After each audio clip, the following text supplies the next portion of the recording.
आप सभी लोगों का टारगेट किताबे पे हार्दिक स्वागत, वंदन, अभिनंदन करता हूं। कैसे हो दोस्तों? इससे पिछली वाली क्लास में आपको एंजॉय करना, खूब अच्छे अच्छे कॉन्सेप्ट सीखोगे, कैसे हमने कॉमन एरर को हैंडल करते हैं। आज आपको सिखाएंगे बच्चों को फिल इन द ब्लैंक्स में काफी दिक्कत होती है। देखिए, ऐसा नहीं होता है, चाहे कॉमन एरर हो या फिल इन द ब्लैंक्स हो या सेंटेंस इंप्रूवमेंट हो, किसी में कोई समस्या नहीं होती है। समस्या कब होती है? जब हमको कॉन्सेप्ट नहीं आते, जब हम रूल को क्या है सिर्फ रटते हैं, समझते नहीं कि समझ समझ के अगर चीजों को करोगे चीजें आसान हो जाएंगी। मैथ हमको इजी लगती है, रीजनिंग हमको इजी लगती है, इसलिए इजी लगती है क्योंकि उसको हम समझना चाहते हैं। समझना इसलिए चाहते हैं कि उसका हमारा शुरुआत से क्या रहा, इंटरेस्ट रहा है। लेकिन यहाँ पर मुझे इंटरेस्ट नहीं आता। इंटरेस्ट हम जगाएंगे, आपको बताएंगे कि चीजें कैसे सीखी जाती हैं, चीजों को कैसे हैंडल किया जाए, कैसे कॉमन एरर किए जाते हैं। जो पिछली वीडियो है उसमें देखना आप कॉमन एरर कैसे किए जाते हैं। इसमें हम फिल इन द ब्लैंक्स बताएंगे आप लोगों को कि फिल इन द ब्लैंक्स कैसे किए जाते हैं। यहाँ पर एक सेंटेंस लिखा है कि ही सेड दैट ही, और लिखा है कि ही lost all his investment in the stock market. अब ऑप्शन इसमें पहले दिए होंगे, देखिए हम ऑप्शन बोल रहे हैं, अगर आपको ना दिखाई दे तो ऑप्शन बोल रहे हैं। पहला ऑप्शन है वाज ब्रोकन, सेकंड ऑप्शन है आपका वाज ब्रोक, थर्ड ऑप्शन है ब्रेक, और फोर्थ ऑप्शन है कि हैड बीन कोलैप्स। देखिए, चार ऑप्शन दिए हैं। एक होता है रूल, अगर बताया होगा, कभी बचपन में पढ़े होंगे, मास्टर ने बताया होगा, अगर एक सेंटेंस में कोई शुरुआत में पास्ट है तो पूरा सेंटेंस में पास्ट की बात होती है। लेकिन ऐसा हम बचपन से पढ़ते हैं, लेकिन ऐसा नहीं होता। जब प्रिंसिपल क्लाउज अगर आपका पास्ट में है तो सब ऑर्डिनेट क्लाउज हमेशा पास्ट में रहता है। लेकिन उसमें भी एक कंडीशन होती है, अगर सब ऑर्डिनेट क्लाउज में अगर किसी प्रकार का कोई यूनिवर्सल ट्रूथ आ जाए, साइंटिफिक फैक्ट हो जाए, वो सिंपल पास्ट में प्रेजेंट में बनता है। अब यहाँ पर आते हैं कि देखिए, यहाँ पर लिखा है ही सेड, ये प्रिंसिपल क्लाउज आपका पास्ट में है। देख लीजिए, यहाँ पर लिखा है that when he lost all his investment in the stock market. इसका मतलब इसके आने वाले वाक्य में जो भी होगा पास्ट का होगा। अब समझिए पास्ट का क्या है। देखिए, ब्रेक तो पास्ट में आता नहीं है, इसका मतलब ऑप्शन क्या हो गया, आपका कट गया। अब आपका आता है कि हैड बीन। अब बच्चों, अगर हैड बीन आया है, इसका मतलब बीन के बाद हमेशा वर्ब की कैसी आती है, थर्ड फॉर्म आएगी, या वर्ब की आईएनजी फॉर्म आती है। जब बीन के बाद वर्ब की थर्ड फॉर्म आती है तो किसका निर्माण करता है, पैसिव का निर्माण किया जाता है। अगर वर्ब की आईएनजी आई तो किसका निर्माण किया जाता है, एक्टिव का सेंटेंस को। यहाँ पर ऐसा कुछ नहीं है, इसका मतलब दो ऑप्शन कटे होंगे। बच्चा देखेगा कि वाज आया है, वाज के बाद हम कैसी फॉर्म लगा दें, थर्ड फॉर्म लगा दें। यही आएगा, आपका दिल भी कहेगा, आपका मन भी कहेगा। आप जितना पढ़ के आएंगे सारा ज्ञान आप यहाँ पर निकाल देंगे, और पहला ऑप्शन लगाने के लिए जैसे बढ़ेंगे, अगर आपने लगा दिया, आपके अब मान लीजिए सीडीएस के एग्जाम में पेपर आया था, अगर एसएससी के एग्जाम में तो एसएससी आपका काट लेती 2.5 नंबर, तो ये वाला क्वेश्चन क्या हो गया, गलत हो गया। क्या गलत हो गया? अभी आप यहाँ पर इतना समझ लीजिए कि दो ही ऑप्शन आपके पास बचे थे, आपको कुछ नहीं आ रहा था, सेंस नहीं आ रहा था। यहाँ पर देखिए कि आपने कुछ इन्वेस्टमेंट किया है, कहाँ इन्वेस्टमेंट किया है, स्टॉक मार्केट में किया है। अभी आप इसका मतलब नहीं जान रहे, ब्रोक का कोई मतलब नहीं है, ब्रोक का मतलब जान रहे हैं कि कोई मतलब, लेकिन ब्रोकन का मतलब अगर स्टॉक मार्केट में आपका पैसा क्या होता है, डूबेगा, या तो आप ज्यादा बनेंगे। टूटने का तो कोई सेंस ही नहीं आता है, डूबने का सेंस अलग होता है, टूटने का सेंस अलग होता है। तो इसका चक्कर है कि यहाँ पर ब्रोकन का भी मतलब नहीं होगा, बचेगा ब्रोक। ये ब्रोक होता क्या है, ये लिंकिंग वर्ब कुछ होती हैं, लिंकिंग वर्ब होती है, इज होता है, एम होता है, वाज होता है, वर होता है। इनके बाद कौन कौन सी चीजें, तो वर्ब की एनजी आता है, वर्ब की थर्ड फॉर्म आती है। इनके बाद ये कभी कभी अपने आप में मेन वर्ब में रूप काम करते हैं, उनके बाद एडजेक्टिव का भी प्रयोग करते हैं। अब देखिए, यहाँ पर ब्रोक है, ये ब्रोक का मतलब क्या होता है, दिवालिया। बच्चों, इसका मतलब होता है दिवालिया। अगर आप इन्वेस्टमेंट, अगर पैसा कर रहे हैं स्टॉक मार्केट में, अगर आपका पैसा डूबा है तो आप क्या हो जाएंगे, दिवालिया हो जाएंगे, ना कि आपका पैसा टूटेगा। इसीलिए क्या हो जाएगा, इसमें सेकंड ऑप्शन सही हो जाएगा। आगे बढ़ते हैं कि लिखा है the man is black thought that he was selected for the team to play at the national league. अब देखिए, इसमें ऑप्शन क्या है कि वन ऑफ द प्लेयर है, दूसरा है कि वन ऑफ द प्लेयर है, तीसरा है कि इज वन प्लेयर है, चौथा है द प्लेयर ऑफ टीम है। अब देखिए, इसमें ऑप्शन कैसे काटे जाते हैं, आप हमें सही मिले कैसे सुनते हैं कि ढूंढेंगे कि गलत ढूंढ लीजिए। पहले तीन है कि तीन तो गलत हैं, सही ढूंढना के गलत ढूंढना ज्यादा आसान है, क्योंकि तीन लोग अगर गलत हैं, अगर एक सही है तो चार में से सही को पहचानना आपको मुश्किल लग रहा है चारों लोग साथ, लेकिन गलत को ढूंढोगे तो आप कंटिन्यू ढूंढ लेते हो। अब देखिए, अगर द प्लेयर की बात की गई तो टीम में तो प्लेयर है, इसका मतलब ये तो इलॉजिकल है। दूसरा देख लीजिए, अब यहाँ पर लगाया है कि आपने वन प्लेयर लगाया है। अगर वन प्लेयर लगाया है तो यहाँ पर एक प्लेयर की बात हुई है, यहाँ पर सिलेक्टेड प्लेयर की बात हुई है नेशनल टीम में। दूसरा देख लीजिए, यहाँ पर तो ऐसा गलत हो रहा है कि वन आपके बाद नाउन तो हमेशा कैसा आता है, प्लूरल आता है, तो प्लेयर्स होना चाहिए। आपके दो ऑप्शन दे कट गए, इसी तरीके से कटे, ए भी नहीं हो सकता, ए भी नहीं हो सकता। बचे हैं इसमें कुछ बच्चे कहेंगे देखिए, यहाँ पर वन आया है, वन आपके बाद प्लेयर्स आया है, क्योंकि कैसा नाउन आना चाहिए, प्लूरल नाउन आना चाहिए, इसीलिए कैसा सेंटेंस हो जाएगा, सही। आपका ये वाला सही हो जाएगा, ये वाला भी गलत हो जाएगा। बात आती है क्वेश्चन नंबर अब 13 पर पढ़ते हैं। 13 नंबर क्वेश्चन पर लिखा है कि when she her friend after a period of 2 decades her throat choked. इससे पहले क्वेश्चन नंबर 11 बताया था। टाइम एंड टेंस एक बहुत ही ज्यादा इंपॉर्टेंट टॉपिक है। अगर टाइम एंड टेंस आपको आता है तो टाइम एंड टेंस के जरिए से आप वर्ब से अच्छी तरीके से उसमें भी पकड़ बना सकते हैं और वॉइस और नरेशन तो आपका बहुत ही अच्छा हो जाएगा।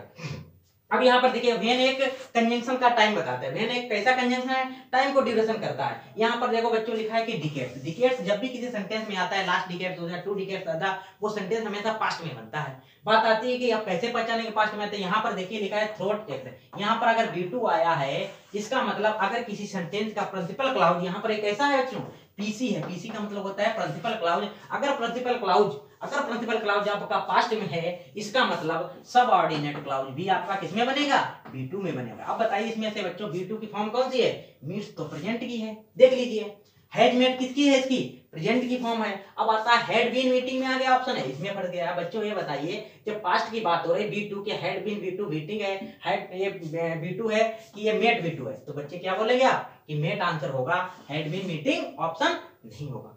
अब आते हैं क्वेश्चन नंबर 14 पर पढ़ते हैं कि क्वेश्चन नंबर 14 में क्या दिया है। यहाँ पर बहुत ही ज्यादा ये क्वेश्चन लिखा कि the portrait of the lady conveys it पीपीएस। देखिए बच्चों यहाँ पर पोर्ट्रेट क्या है, सब्जेक्ट है और ऑफ लगा है प्रीपोजिशन के बाद ऑब्जेक्टिव केस आया है और पोर्ट्रेट सिंगुलर इसीलिए क्या है कॉन्वेज आया है। यहाँ पर अगर प्लूरल होता तो वर्ब में से यस हम नहीं लगाते। अब यहाँ पर भरना है, कितना आसान है, कितना बजाया है हमने बच्चों, कितना आसान है कि जब भी दो सेंटेंस जोड़ते हैं कि किसी की इतनी औकात नहीं दो सेंटेंस को आपस में जोड़ सके, सिर्फ और सिर्फ एक कंजंक्शन ऐसा तो दो सेंटेंस को जोड़ता है। कितना आसान है देखिए, द बेस्ट कंजंक्शन है, कोई बच्चा बोलेगा द बेस्ट कंजंक्शन नहीं है तो सुपरलेटिव डिग्री है। द मोस्ट क्या है, सुपरलेटिव डिग्री है। नथिंग क्या है, प्रोनाउन है। बचा इकलौता कौन है, सीधे से आंसर लगा तो कौन हो जाएगा, मोर देन हो जाएगा। क्या हो जाएगा आपका, मोर देन। मोर देन एक कंजंक्शन है जो आपस में यहाँ पर तुलना नहीं है, सेंटेंस क्या कर रहा है, जोड़ रहा है। देखिए कितना अच्छा क्वेश्चन था, कितना लॉजिकल क्वेश्चन था।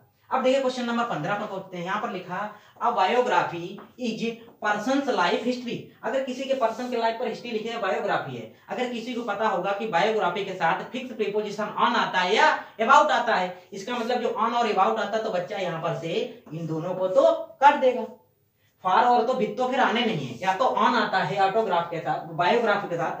किसी भी बुक में अगर बायोग्राफी करना होता है तो अबाउट आता है या तो ऑन आता है, और ऑन तो यहाँ पर है नहीं, है अबाउट। अब बात आती है कि यहाँ पर लिखा है कि अबाउट लिखा है, यहाँ पर लिखा है कि अबाउट के बाद आ लगा है, यहाँ पर सिर्फ और सिर्फ अबाउट लिखा है। यहाँ पर आर्टिकल लगा हुआ है, यहाँ पर डिटरमिनर लगा हुआ है, यहाँ पर अबाउट ऐसे लिखा हुआ है कि दोनों में से आप कैसे डिफरेंसेस पहचानेंगे कि अगर यहाँ पर कैसे पहचानेंगे। यहाँ पर देखिए पोजीशन का केस दिखाया गया है। पोजीशन का केस किसी को स्पेसिफिक करता है, किसी के बारे में बताता है। जब किसी के बारे में बताएगा तो हमें डिटरमिनर की जरूरत पड़ती है, तो यहाँ पर किसका आंसर हो जाएगा, अबाउट के बाद आ लगेगा, अबाउट नहीं है। अब देखिए क्वेश्चन कितना आसान है। द वर्ड क्या लिखा है, द वर्ड इज चेंजिंग। हमारा वर्ड क्या हो धीरे धीरे बदल रहा है कि that the rich become richer. जो लोग हैं अमीर हैं वो अमीर होते चले जा रहे हैं, लेकिन और जो पुअर हैं वो कैसे होते चले रहे हैं, गरीब होते चले जा रहे हैं। अब यहाँ पर भरना है आपको। अब यहाँ पर बताइए बच्चों आपको क्या भरना है। यहाँ पर देखिए आप गलत काटिए। यहाँ पर एक क्या है, दो सेंटेंस जोड़ रहे हैं, इसका मतलब थ्रो का है आपका प्रीपोजिशन होता है, और प्रीपोजिशन यहाँ पर आएगा ही नहीं डेट के पहले। अब यहाँ पर देखिए बच्चों यहाँ पर लिखा है कि इन आ मेनी वे, और मेनी के बाद दो हमेशा कैसा नाउन आता है, कैसा नाउन आता है, हमेशा प्लूरल आता है। तो मेनी के बाद क्या होना चाहिए, वेज होना चाहिए था, इसीलिए वाला आपका कट गया है। थर्ड ऑप्शन आता है कि इन आ वे होगा, इन या सच वे होगा। दो ऑप्शन बचे हैं। कितना इजी है कि सच के साथ हमेशा कोरिलेटिव कंजंक्शन डेट का प्रयोग होता है, तो आपका कौन सा आंसर सही हो जाएगा, ये सही हो जाएगा। लेकिन अगर आपको जानकारी है तभी आपको ये सब चीजें सही होगी, अन्यथा आपको सही नहीं होगी। देखिए क्वेश्चन नंबर नीचे बचा है कि टोल्ड लिखा है। यहाँ पर एक लिखा है कि she told me that she her degree her 2003। अभी बताया कि प्रिंसिपल क्लाउज अगर आपका पास्ट में है तो सबऑर्डिनेट क्लाउज किसमें बनेगा, पास्ट में बनेगा। दूसरा बात तो ये है। अब इसमें देखिए दो ऑप्शन कैसे कट गए पास्ट वाले, देखो बिल हैव कंप्लीटेड ऐसे आपका कट गया है, और सेल भी कंप्लीटेड आपका ऐसे कट गया। बचा है या तो बिल कंप्लीटेड होगा या वुड हैव कंप्लीटेड होगा। बात आती है कि बिल मॉडल के बाद कभी भी हम वर्ब की थर्ड फॉर्म का प्रयोग नहीं करते हैं। मॉडल के बाद तो हमेशा किसका प्रयोग किया जाता है, मॉडल के बाद तो हमेशा वेर इंफिनिटिव का प्रयोग किया, इसीलिए क्या कट गया है वो, इसीलिए बिल कंप्लीटेड आपका कट गया है। यहाँ पर आ गया सेल भी कंप्लीटेड, विल भी कंप्लीटेड। आंसर क्या हो जाएगा आपका, वुड हैव कंप्लीटेड आंसर हो जाएगा। समझिए अभी अगर एक तरफ आया है कि वुड, एक तरफ आता है कि दो स्ट्रक्चर होते हैं, एक होता है आरसी या रियल कंडीशनल सेंटेंस, जब भी होते हैं उनका हम सेंटेंस का स्ट्रक्चर कितने में बनाते हैं, प्रेजेंट टेंस में बनाते हैं। और रियल कंडीशनल सेंटेंस का स्ट्रक्चर होता है उसका हम दो प्रकार से बनाते हैं, दो प्रकार के सेंटेंस बनाते हैं, कभी हम पास्ट परफेक्ट का प्रयोग करते हैं, कभी कभी हम सिंपल पास्ट का प्रयोग करते हैं। वो हम सेंटेंस में क्लास में पूर्ण रूप से उसमें डिस्कशन किया जाता है, कम से कम 2 दिन का लेक्चर होता है, उस पर हम बताते हैं। बाकी आगे बढ़ते हैं कि आगे और क्वेश्चन क्या बचे हैं इस पर, उस पर आगे अभी डिस्कशन करते हैं।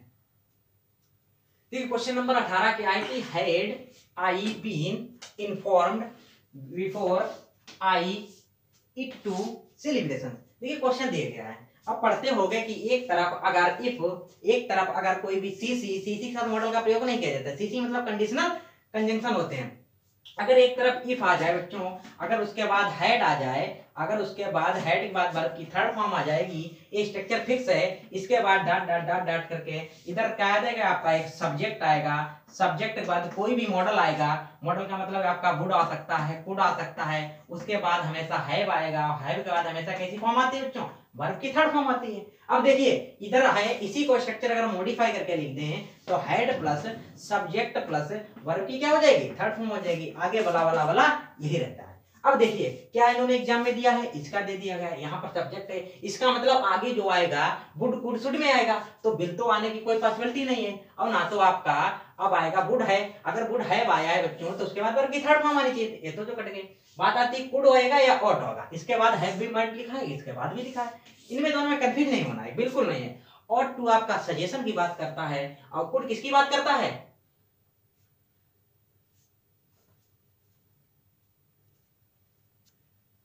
देखिए बच्चों बताया था कि और टू सजेशन की बात करता है, और कुड है आपका ये पर किसकी बात करता है, पॉसिबिलिटी की बात करता है। जब भी कंडीशन वहां पर पॉसिबिलिटी व्यक्त की जाती है। कैसे पॉसिबिलिटी व्यक्त की जाती है कि काश ऐसा हो गया होता, ये आपकी क्या है, संभावना है, यहाँ पर आपका सजेशन नहीं है, इसीलिए और टू नहीं आ सकता। क्या आएगा बच्चों, आएगा तो कुड हैव मेड, यही हो जाएगा आपका आंसर। पढ़ते हैं क्वेश्चन नंबर 90, जिसके पास भी मोबाइल हो, लैपटॉप हो, पीडीएफ देखे, क्वेश्चन नंबर 90 खुले। क्वेश्चन नंबर 90 में लिखा कि what is the name of the person daughter married your cousin last year. अब यहाँ पर ऑप्शन दिया गया बच्चों, आपको ऑप्शन में क्या क्या दिया गया है भी दिखा रहे हैं। ऑप्शन में दिया गया हो, आपका पहला ऑप्शन दिया गया बच्चों, पहला ऑप्शन है आपका हुज है, और सेकेंड ऑप्शन आपका हुम है, और मान लीजिए थर्ड ऑप्शन आपका हु है, और एक होगा आपका विद है, शायद यही ऑप्शन है, यही ऑप्शन है। विद तो प्रीपोजिशन है, तो बच्चों विद तो आंसर हो नहीं सकता है। हु सब्जेक्ट को दर्शाता है, हुम ऑब्जेक्ट को दर्शाता है, हुज रिलेशन को दर्शाता है। यहाँ पर डॉटर और उसके बारे में किसकी बात की गई है, अगर कोई बच्चा कहेगा यहाँ पर हु है, अब देखिए वहां पर डॉटर लिखा है, डॉटर की मैरिड हो गई, इसका मतलब डॉटर सब्जेक्ट बन गया है, हु आ सकता नहीं है। मैरिड के बाद योर कजिन लिखा है, योर कजिन ऑब्जेक्ट बन गया, इसका मतलब ये भी तो नहीं आ सकते। आएगा तो सिर्फ क्या आएगा, हो जाएगा। रिलेशन की बात करने के लिए हमेशा रिलेशन की जब आप बात करेंगे तब आप किसका प्रयोग करेंगे, हुज का प्रयोग करेंगे। अगर कभी भी निर्जीव चीजों का रिलेशन दिखाना हो तो हम ऑफ विच का प्रयोग करते हैं। किसका बच्चों प्रयोग करते हैं, और डबल एफ वाला आता है, ऑफ विच का प्रयोग हम करते हैं। आइए इसी का क्वेश्चन नंबर 19 की ओर बढ़ते हैं कि 19 नंबर क्वेश्चन क्या कह रहा है। देखिए क्वेश्चन नंबर 20, 90 तक डिस्कशन हो चुका है। देखा है कि Indian perspective of life informs that leading a life of greed. अब यहाँ पर एक आपको क्या भरना है, यहाँ पर एक लिखा है कि इन लिखा है, ये प्रीपोजिशन है। अब अगर आपको पता हो कि इन प्रीपोजिशन, फिक्स प्रीपोजिशन इन किसके साथ लगता है तो आप आसानी से कर जाएंगे। अगर आपको नहीं पता है तो आप करेंगे कि आसानी से कर पाएंगे कि नहीं कर पाएंगे। यहाँ पर अगर इंफॉर्मेशन की बात हुई है तो वुड के बाद कभी भी रियल सेट नहीं आएगा, वर्ब की थर्ड फॉर्म नहीं आएगी, मॉडल के बाद हमेशा वर्ब की फर्स्ट फॉर्म आती है। ऐसे ऑप्शन कर दिया है, मॉडल के बाद बी का भी फॉर्म, कभी वर्ब का फॉर्म नहीं किया जाता। बात आती है तो बिल होगा या तो बिल रिजल्ट होगा। अब बताइए कि इसमें कौन सा ऑप्शन आपका हो सकता है, अब बताइए आपका कौन सा ऑप्शन हो सकता है। इन लिखा है और टू लिखा है। अगर आपको पता होगा फिक्स तो लीड के साथ फिक्स प्रीपोजिशन टू लगता है और रिजल्ट के साथ इन लगता है, तो इसे आप आसानी से कर जाते हैं। दो ऑप्शन सीधे कट रहे, दो में आप फंसते थे। लीड के साथ टू लगता है और रिजल्ट के साथ इन लगता है। अगर नहीं पता हो तो माता रानी का नाम लेकर तुक्का भी मार सकते, लेकिन ऐसा नहीं करना है। अगर जानकारी अधूरी हो तो कुछ भी आप करें, लेकिन जानकारी अगर अच्छी है तो ऑप्शन कौन सा लगाएंगे आप, थर्ड ऑप्शन लगाएंगे। बाकी कितने क्वेश्चंस हो गए, आप 10 क्वेश्चंस हो चुके हैं काफी, जो तुम्हारे fill in the blanks complete हो चुका है। अब फिल इन द ब्लैंक्स के कुछ क्वेश्चंस बचे हैं। किसके क्वेश्चंस बचे हैं, जिसमें डिटरमिनर और आपका कुछ प्रीपोजिशन का पार्ट तय करना है। उस पर देखिए क्वेश्चन नंबर। जिन जिन बच्चों के पास पीडीएफ ना हो वो target with Abhay Telegram channel पर जाएं, उसको वहां पर देखें, वहां पर आपको आराम से पीडीएफ क्या मिले अवेलेबल हो जाएगी, वहां से आप डाउनलोड कर सकते हैं पीडीएफ को। अब बढ़ते हैं क्वेश्चन नंबर 21।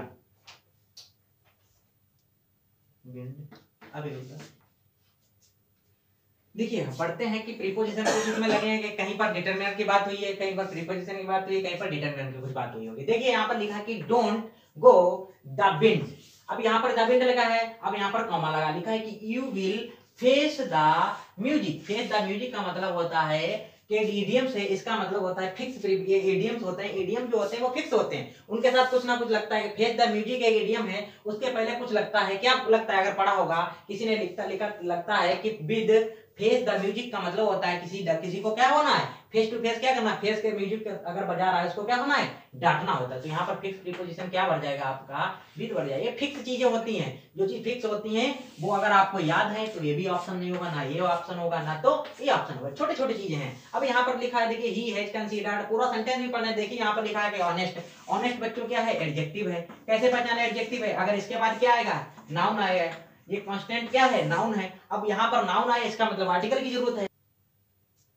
देखिए कुछ नहीं लिखा, ऑनेस्ट एडजेक्टिव है, इसका मतलब नाउन है, तो हमें किसकी जरूरत पड़ेगी, एक आर्टिकल की जरूरत पड़ेगी। वन आर्टिकल है नहीं। अब यहाँ पर आप लोगों को लग रहा होगा ए आएगा। ऑनेस्ट में क्या होता है, ऑनेस्ट के साथ हमेशा क्या लगाते हैं, हम ए लगाते हैं। बात बोलेगा कोई बच्चा बोलेगा सर दा क्यों नहीं लगाया? अगर हम किसी स्पेसिफिक की बात करते हैं, किसी स्पेसिफिक की बात करते हैं तो हम किसका प्रयोग करते हैं, दा का प्रयोग करते हैं। क्वेश्चन नंबर 23 बहुत ही इजी है। एक इडियम से क्वेश्चन नंबर 23 आप लोगों को पढ़ के बता रहे हैं कि क्वेश्चन नंबर लिखा है कि don't read the lines, read the lines. इसका मतलब ऑप्शन है पहला इन लिखा है, दूसरा ऑप्शन आपका बिटवीन लिखा है। अगर ये पता होगा फिक्स प्रयोग होता है कि बिटवीन या इन, और आपका लिखा है कि बिटवीन हो गया, इन हो गया है, और ऑन हो गया और बाय हो गया है, तो बिटवीन द लाइंस ये फिक्स हो जाता है। Read the lines, between the lines. Read the lines पहले क्या करो, लाइनों को रीड करो, फिर बिटवीन द लाइंस करो। इसका फिक्स प्रीपोजिशन इसमें लगता है कि बिटवीन द लाइंस फ्रेज होता है। इसको अगर आपको आ रहा होगा तो आप लगा दें, इसमें कोई भी लॉजिक नहीं लगा। जो चीजें फिक्स हैं उसमें हम कुछ नहीं कर सकते हैं। क्वेश्चन नंबर आगे लिखा है क्वेश्चन नंबर 24 भी बहुत इजी क्वेश्चन लिखा है। The village possess scenic beauty. Beauty noun है, अगर साइनिक ब्यूटी आया है, साइनिक आया तो ऑप्शन ए होगा या एन होगा, आप खुद बता दें, या दा होगा। यही ऑप्शन दिए है कि ए एन दा दिया है, और आपका सम दिया है। सम तो आपका डिटरमिनर और प्रोनाउन है, ये तो आ नहीं सकता है। आएगा तो या तो ए आएगा, या एन आएगा, या दा आएगा। अब देखिए यहाँ पर साइनिक ब्यूटी की बात हुई, इसका मतलब या तो ए आएगा, एन तो आएगा ही नहीं, इसमें भी एन नहीं आ सकता। स्पेसिफिक ब्यूटी की बात नहीं हुई, ये भी नहीं, सॉरी स्पेसिफिक ब्यूटी की एन नहीं आएगा। क्या आ सकता है, ए आ सकता है, दा भी नहीं आएगा। कितने इजी इजी क्वेश्चन आए हैं बताइए। सीडीएस का एग्जाम है जो बहुत ज्यादा, ये समझ लीजिए फोर्थ का सबसे बड़ा एग्जाम होता है अपने में, उसमें इतने इजी इजी क्वेश्चन रखे हैं। आया है कि यहाँ पर लिखा है कि he is all out to blame everyone his mistakes. अब ब्लेम के साथ सबको पता है कि क्या लगता है, फॉर लगता है। पढ़ने की जरूरत नहीं, ऑप्शन नहीं पढ़ना कि ब्लेम के साथ क्या लगाते हैं, फॉर लगाते हैं। पहला ही ऑप्शन रखा हुआ है। अब दूसरा क्वेश्चन देखना जी रखा है कि दिस इज यूनिक सिस्टम। अब यहाँ पर भरना है कि ए एन दा। अब आपको देखो सम है, सम ऑप्शन तो ऐसे कट जाएगा। बचा है कि दा, अब बचा है ए भी नहीं आएगा। यूनिक के साथ क्या लगाते हैं, एन लगाते हैं या ए लगाते हैं। अब लिखा है कि यूनिक सिस्टम। अब यूनिक में ऐसे यू आता है, इसके पहले हम बताइए बच्चों, ए लगाएंगे, एन लगाएंगे। बात आती है इसके साथ एन भी नहीं लगेगा। क्यों नहीं लगेगा, एन भी नहीं लगेगा, और दा इसलिए नहीं लगेगा, किसी स्पेसिफिक की जब बात होती है, फिक्स बात की जाए, इसका मतलब इसके साथ भी आर्टिकल क्या लगेगा, ई का प्रयोग करेंगे। कितने इजी इजी क्वेश्चन लिखे हुए हैं। यहाँ लिखा है कि टेक केयर के साथ किसका प्रयोग किया जाता है, आपका प्रयोग किया जाता है। टेक केयर आप एक प्रीपोजिशन फिक्स फ्रेज है। कंसीडर्ड है, अब यहाँ पर लिखा है कि considered he see is considered night angle. अब लिखा है इसमें, एक मिनट देखिए, इसमें थोड़ा समझाने वाला है, आप समझ जाएंगे तो बहुत आसानी से कर ले जाएंगे, बाकी कुछ नहीं है। देखिए यहाँ पर क्वेश्चन लिखा है, क्वेश्चन नंबर 28। क्वेश्चन नंबर 28 में लिखा है आपका कि सी इज कंसीडर्ड।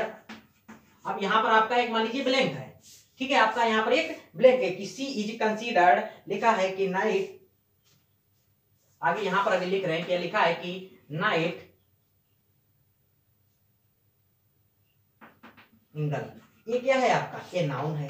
अगर बच्चों ये नाउन है कि नाउन है, इसका मतलब अगर नाउन है कि नाउन के लिए हमें क्या चाहिए, प्रॉपर नाउन है, नाउन के लिए हमें आर्टिकल का प्रयोग चाहिए। यहाँ पर लिखा है ऑप्शन में ए है, पहले ऑप्शन में आपका, सेकेंड ऑप्शन में आपका सम दिया है, और थर्ड ऑप्शन में आपका दा दिया है, और फोर्थ ऑप्शन में आपका इन दिया है। इसका मतलब है इसके साथ बच्चों सम तो आएगा नहीं, सम नहीं आ सकता है, और क्या नहीं आ सकता है, इन नहीं आ सकता है। या तो दा लगेगा या तो ये लगेगा। कौन बोलेगा, जब किसी प्रॉपर नाउन की अगर बात करी जाए, फिक्स हो जाता है, तो उसके साथ हम आर्टिकल दा का प्रयोग करते हैं, ना कि आ का प्रयोग करते हैं। कितना इजी था क्वेश्चन। क्वेश्चन नंबर 29 तो बहुत इजी है कि the room is a bit dark. अब लिखा है यहाँ पर एक वर्ड देखिए बच्चों, लिखा है कि डार्क। जब आप रूम के अंदर गए, क्या है, अंधेरा है। जब आप अंधेरा है कि could you please turn the light, तो लाइट को आप, अंधेरा है कि लाइट को आप जलाएंगे या बुझाएंगे, ये बता दीजिए कि लाइट को आप जलाएंगे या बुझाएंगे।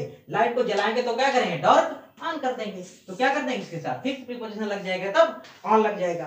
इतने इजी क्वेश्चन आए हैं। अब इतना इजी क्वेश्चन आया है, 30 नंबर क्वेश्चन बहुत इजी है कि कीप अप विद होते ही कीप अप विद यू होता है। कीप अप विद मतलब होता है कि move at the same place, किसी एक सेम स्थान से जाना। कितने इजी क्वेश्चन है कि कोई भी किसी प्रकार का डाउट नहीं होना चाहिए। जो क्वेश्चन नंबर यहाँ से 20 से 30 तक थे वो लिखने वाले थे ही नहीं, एक कहीं पर एन लगना था, कहीं पर दा लगना था, ऐसे जो क्वेश्चन थे। जो क्वेश्चन नंबर थे फिल इन द ब्लैंक्स के आपके, वो क्वेश्चन नंबर ज्यादा अच्छे थे, उनको हमने बताया था। बाकी आज की बात यही रखते हैं, मिलते हैं कल फिर इसी उत्साह और मन के साथ। तब तक के लिए बाय बाय, टेक केयर, हंसते रहिए, मुस्कुराते रहिए, जीसा लेते रहिए। Thank you so much, good night to all of you.